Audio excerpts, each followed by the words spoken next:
اس کا یہ معنی نہیں ہوتا کہ وہ زیادہ عقل مند ہوگا۔ تو مشائین انہوں نے مختلف عقول کی اصطلاحات پیش کی ہیں، اشراقیوں نے بھی اس کے لیے بکثرت اصطلاحات وغیرہ پیش کی ہیں۔ تو اس کا معنی یہ ہوتا ہے کہ عقل ایک طاقت کا نام ہے جو انسان کو غور کرنے اور شعور دلاتی ہے، مختلف غلط صحیح میں فرق کرنے پر انسان کو وادار کرتی ہے۔ علامہ مجلسی نے بھی اپنی کتاب اربعین وغیرہ میں کہا ہے کہ عقل مجرد کا نظریہ رکھنا یہ بہت ساری ضروریات دین کے انکار کو مستلزم ہے، تو یہ بات قابل غور ہے۔ اسی طرح انہوں نے عقل کا نفس کے ساتھ تعلق یا عقل کا نفوس مجردہ کے ساتھ تعلق، تو اس کے بارے میں بھی علامہ مجلسی علیہ الرحمہ کا جو اعتراف ہے کہ یہ مخالف ضروریات دین کے، تو اس پر بھی انہوں نے تذکر دیا ہے کہ ہر چیز کو ہم دین کے خلاف سمجھے تو یہ بات قابل غور ہوتی ہے۔ بلکہ اتنا معنی ہے علماء فلاسفہ اسلامیہ کا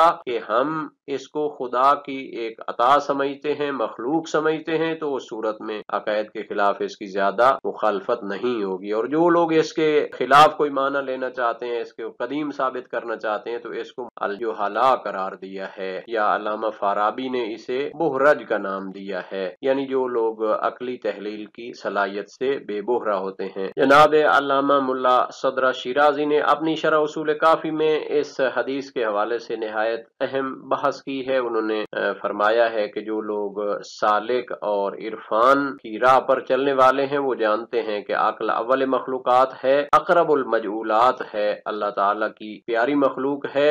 اور اس کے حوالے سے انہوں نے فرمایا ہے کہ احادیث میں بھی یہ چیز موجود ہے، اول ما خلق اللہ نوری، اول ما خلق اللہ العقل، اول ما خلق اللہ روحی۔ تو یہ ساری تعبیریں اس چیز کے بارے میں ہیں کہ جس کو اللہ تعالیٰ نے اپنی محبوب قرار دیا، جس کے ذریعے غلط صحیح کی پہچان ہوتی ہے، انسان کو شعور حاصل ہوتا ہے۔ گویا کہ یہ نور ہے انسان کی، انسانیت کو اشرف المخلوقات بننے کا ایک سبب ہے۔ جناب علامہ ملا صدرہ کی عبارت میں مخلوقات جوہری کی جو اقسام ثلاثہ بیان کی گئی ہیں ان کو یہاں پر پیش کرتے ہیں۔ کچھ مخلوقات ہیں کہ جنہیں سوائے ذات خدا کے کسی کی احتیاج حاصل نہیں ہے، یہ عقل ہوتی ہے۔ چونکہ مجرد ہے تو فقط اللہ تعالیٰ کی طرف سے افاضہ ہوتا ہے، اس کو خلق کیا جاتا ہے، یہ کسی مادے اور غیر خدا کی محتاج نہیں ہوتی۔ جس کو اصل وجود میں غیر کی ضرورت نہیں ہے لیکن کمال کے لیے اسے ضرورت ہوتی ہے، جیسے نفس ہے، اور جس کو وجود میں بھی اور کمال حاصل کرنے میں بھی غیر کی ضرورت ہوتی ہے،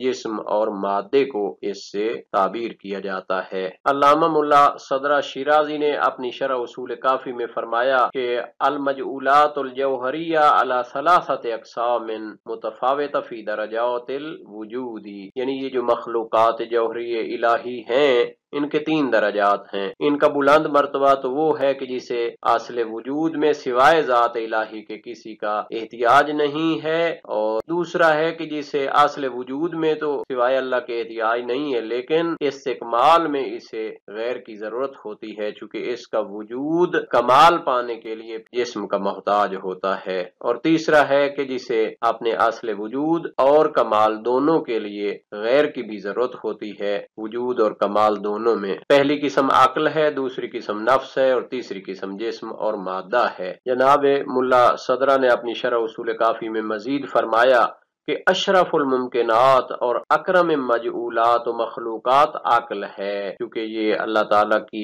اول مخلوقات میں سے ہے، اسی لیے اس حدیث میں بھی فرمایا کہ تو اس سے بہتر اور زیادہ پسندیدہ کوئی مخلوق میں نے خلق نہیں کی، جس کے لیے پھر مزید بھی یہ بحث کریں گے۔ اور یہ جو موجود ہے روح اعظم ہے، قل الروح من امر ربی، سورہ اسراء آیت نمبر 85 میں ہے، الا لہ الخلق والامر سورہ اعراف میں ہے۔ تو اس کو قلم بھی کہتے ہیں چونکہ یہ واسطہ حق ہے، تصویر علوم اور حقائق علی الالواح النفسانیت القضائیت والقدریہ، یعنی مختلف جو تختیاں ہیں نفوس کی، چاہے قضاء و قدر کی ہو، تو یہ سب اللہ تعالیٰ کی اس قلم کے ذریعے لکھی جاتی ہیں۔ ایک اچھی تشبیہ انہوں نے دی ہے کہ اللہ تعالیٰ کی قلم وہ مختلف میٹیریل سے نہیں ہوتی، اور اور اس کی تختی بھی کسی لکڑی یا کسی کاغذ کی نہیں ہوتی، بلکہ وہ اللہ تعالیٰ کا ایک امر ہے جس کے ذریعے وہ پوری کائنات کا نظام چلاتا ہے۔ آج کے سبق کا خلاصہ دیکھ لیتے ہیں۔ کتاب عقل و جال کے حصہ دوم میں عقل کے اصطلاحی معنی اور اس کے مختلف اطلاقات اور استعمالات کو تفصیل کے ساتھ بیان کیا گیا۔ حدیث کے معنی میں تحقیق مزید پیش کی گئی ہے۔